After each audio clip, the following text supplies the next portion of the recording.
want to talk about a property that I toured here yesterday with a client, just under 20 units, a little under $4 million is the list price. This is a property that somebody else purchased in 2022 when the market was on fire. It's in rough shape though, and they want almost $1 million more than they purchased it for a couple of years ago. Now here's the thing, sometimes that happens, and sometimes someone can actually do that if the market is going up wildly. So if you purchased a property, let's say in 2020 for $3 million, you probably will be able to sell it for $4 million in 2022 because of what was happening in the market. But it's not 2022 anymore, and the market has calmed down quite a bit. So here's the real lesson to learn. We went and looked at this property, and it's really being mismanaged. The place is not being cared for. There's several vacancies. Property manager apparently doesn't live close by, and the listing agent just told me,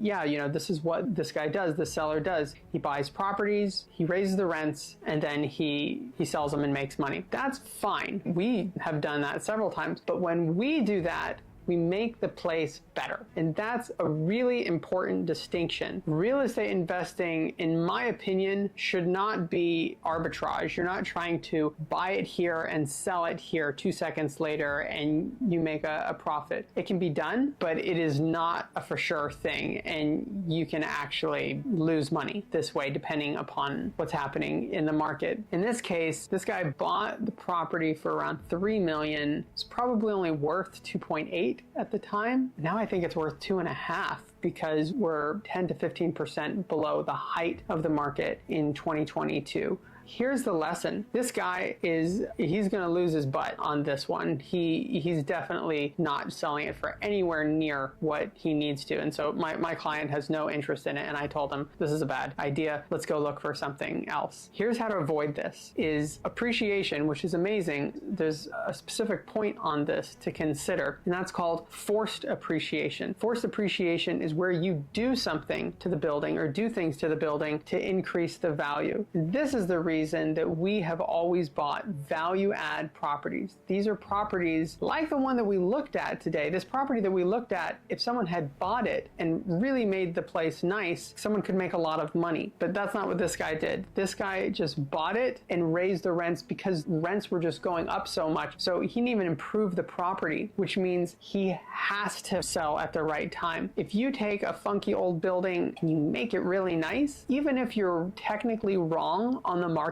you're still going to be right because of all of the value that you've added to it. So I highly advise against person thinking that they can buy real estate, not improve it, and then sell it and make a profit. Maybe it happens, maybe it doesn't, which is gambling, right? What's not gambling is buying properties, making them better, having a lot more value in it, and then you can do whatever you want. But you can't just assume real estate is not a passive investment the way, you know, investing money in the S&P 500 or something like that. There is work involved. There is thought involved. So if you're going to buy real estate, make sure that whatever you buy, you make it better if you want to add value.